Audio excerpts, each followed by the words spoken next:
இயேசுவுக்குள் அன்பானவர்களே, இயேசுவின் நாமத்தில் அன்பின் வாழ்த்துக்கள். இயேசுவின் பிறப்பை குறித்து நாம் ஒரு சில நாட்களை தியானித்துக் கொண்டிருக்கிறோம்.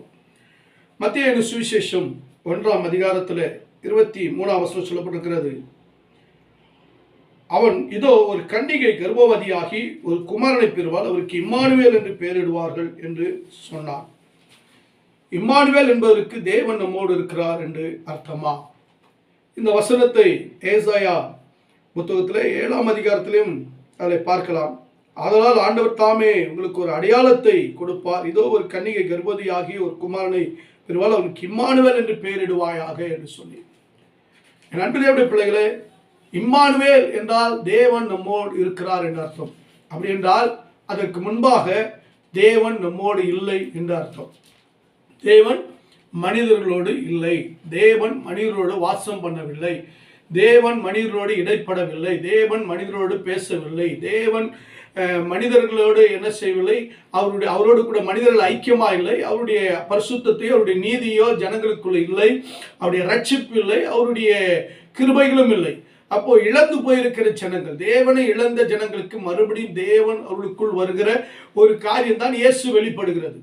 இயேசுவின் பிறப்பு என்கிறது தேவனுக்கும் மனுஷனுக்கும் ஒரு பெரிய பாலம், அதாவது ஒரு பெரிய ஐக்கியம், ஒரு பெரிய உடன்படிக்கை, அதாவது இணைப்பு. இயேசு கிறிஸ்துவின் பிறப்பும் அவருடைய பாடு மரணங்களும் ஒரு பெரிய இணைப்பா இருக்கிற, நமக்கு பிதாவோடு நம்ம இணைத்து வைக்கிறது தான் இம்மானுவேல், நம்மோடு கூட இருக்கிறார். ஹல்லேலூயா. இன்றைக்கு உலகத்துல தேவன் நம்மோடு இருக்கும்படி வந்திருக்கிறார். இயேசு கிறிஸ்து ஆவியான தேவன், அதாவது மாம்சமாகி ஒளியாகி நமக்குள்ளே வெளிப்பட்டிருக்கிறார். அவர் நம்மோடு கூட இருக்கும்படி அவர் விரும்புகிறார். அதுதான் சொல்லுகிறார் சீஷர்களை பார்த்து, உலகத்தின் முடிவு வரைந்த சகல நாட்களில் நான் உங்களோடு கூட இருக்கிறேன், அவர்களோடு கூட இருந்து கிரியை நடப்பித்தார் என்று சொல்லப்பட்டிருக்கிறது. அப்ப தேவன் நம்மோடு கூட இருக்கும்படி தான் அவர் என்ன செய்திருக்கிறார், வந்திருக்கிறார். இத்தனை நாட்கள் நாம் தேவனை விட்டு பிரிந்து இருந்தோம், உலகத்தின் வழிபாடுகள் இருந்தோம், பிசாசின் வழிபாடுகள் இருந்தோம். இப்பொழுது தேவாதி தேவனை, அதாவது பரிசுத்தம் உள்ளவரை, உன்னதமானவரை, நீதிபரரை நமக்கு அவர் கொடுத்திருக்கிறார். ஆகினால அவருடைய அடிச்சுவடுகளில், அவருடைய சாயலில், அவருடைய மகிமையில், அவருக்குரிய கிருபையில், அவருடைய குணாதிசயங்களில் நடக்கத்தான் நம்ம தேவன் நினைச்சிருக்கிறார், ரட்சித்து இருக்கிறார். இயேசு கிறிஸ்துவை வெளிப்படுத்தும்படிக்கு வேதம்படி சொல்லப்பட்டிருக்கிறார். அவர்களோடு கூட இருந்து அவர் கிரியை நடப்பித்தது மாத்திரமல்ல, அவரை பார்த்தவர்கள் எல்லாம் இயேசுவை பார்த்தார்கள். நீங்கள் இயேசுவோடு இருந்தவர்கள் அல்லவா? பேதுருவை பார்த்து மற்ற அப்போஸ்தலரை பார்த்து கேட்க ஆரம்பித்தார். காரணம், இயேசு அவர்களுக்குள்ள இருந்து வெளிப்பட்டார். அதுதான் தேவன் நம்மோடு கூட இருப்பார். எப்படி இருக்கிறார்? ஏசாயா 9 சொல்லப்பட்ட 6ஆம் வசனம், நமக்கு ஒரு பாலகன் பிறந்தார், நமக்கு ஒரு குமாரன் கொடுக்கப்பட்டார்.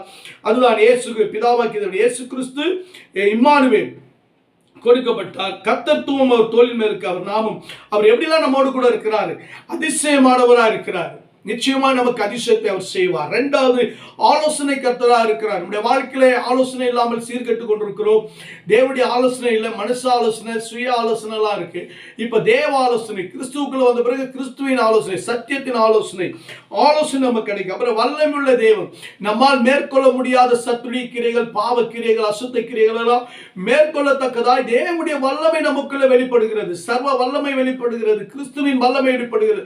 ஆயினால்தான் தான் சொல்லப்பட்ட கடைசி கர்த்தரிலும் அவருடைய சத்துவத்தின் வல்லமையிலும் பலப்படுங்கள்.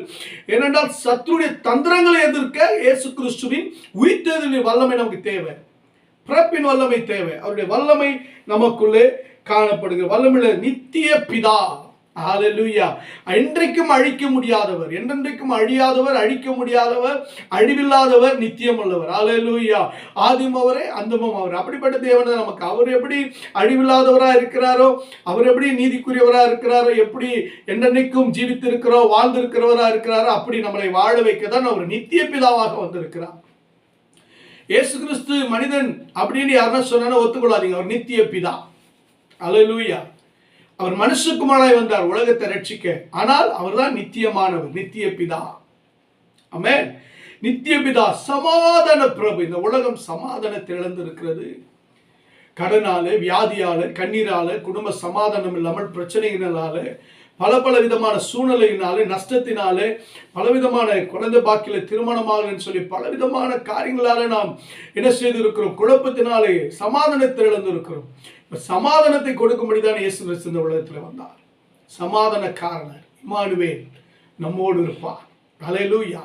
என் அன்பு தேவனுடைய பிள்ளைகளே, அடுத்த வேதம் சொல்லப்படுகிறது, இயேசு கிறிஸ்து சொல்லுகிறார், ஆதியிலே வார்த்தை இருந்தது, அந்த வார்த்தை தேவனிடத்தில் இருந்தது, அந்த வார்த்தை தேவனாய் இருந்தது, வார்த்தையான தேவன் இல்லையா? வேதத்துல 8:32 சத்தியத்தை அறிவீர்கள், சத்தியம் உங்களை விடுதலையாக்க. பிளாத்துக்கு முன்பாக இயேசு கிறிஸ்து சொல்றாரு, சத்தியத்தை கொடுக்க சாட்சி கொடுக்கவே நான் பிறந்தேன் என்று சொல்றார். அவரே சொல்றார், சத்தியத்தை குறித்து சாட்சி கொடுக்க பிறந்த இயேசு கிறிஸ்து. அடுத்து இம்மானுவேல் நமக்குள்ள சத்தியவரராக இருக்கிறார், சத்தியத்தை வெளிப்படுத்துகிறவராக இருக்கிறார், சத்தியத்தின்படி நம்மளை வாழ வைக்கிறவராக இருக்கிறார், சத்தியத்தை பேசும்படி, சத்தியத்தை சிந்திக்கும்படி, சத்தியத்திலே வாழும்படிக்கு பரிசுத்த வேதாமத்தை சுமந்து செல்கிறவர்களாய், இந்த உலகத்தில் நிலைநாட்டுகிறவர்களாய், சத்தியத்தை பரிசுத்தத்தை நீதி நிலைநாட்டுகிறவர்களாய் இயேசு கிறிஸ்து நமக்குள்ள இருக்கிறார் என்பதை உணர்ந்து கொள்ளுங்கள். அப்ப பரிசுத்தமாய் வாழ கற்றுக்கொள்ளுங்கள். அடுத்து கிருபையின் மேல் கிருபை. இம்மானுவேல் நமக்குள் வந்தது என்ன தெரியுமா? கிருபை மேல் கிருபை. என்ன தெரியுமா? தகுதி இல்லாத நம்மை தகுதிப்படுத்தினார். இந்த உலகம் நம்மை தகுதி பார்க்கிறது.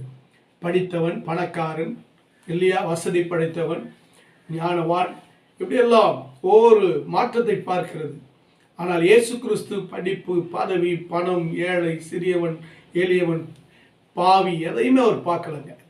எதையும் அவர் பார்க்கல. அவர் பார்த்ததெல்லாம் தகுதி இல்லாத நம்மை தகுதிப்படுத்த முடியாது. அவர் நம்மை அவருடைய பிள்ளையாக பார்க்கிறார்.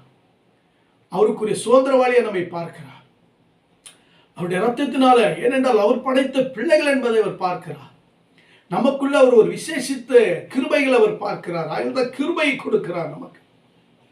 அல்லேலூயா.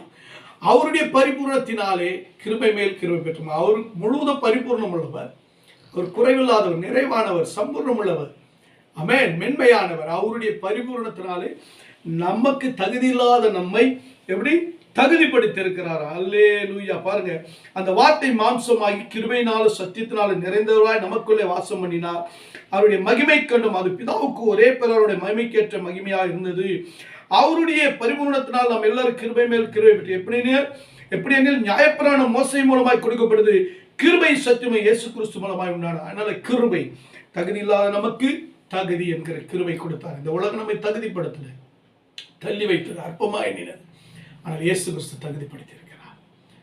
என் அன்புக்குரியவர்களே, ரட்சிப்பு என்கிற தகுதி, அபிஷேகம் என்கிற தகுதி, பரிசுத்த ஆவியானவருடைய தகுதி, ரட்சிப்பின் வஸ்திரம் என்கிற தகுதி, இயேசு கிறிஸ்து பிள்ளை என்கிற தகுதி, தேவனுடைய குமாரனாக தகுதி, மணவாளனுக்கேற்ற மணவாட்டி என்கிற தகுதி, நம்மை தகுதி பாருங்க எப்படிலாம் கொடுத்திருக்கிறாரு.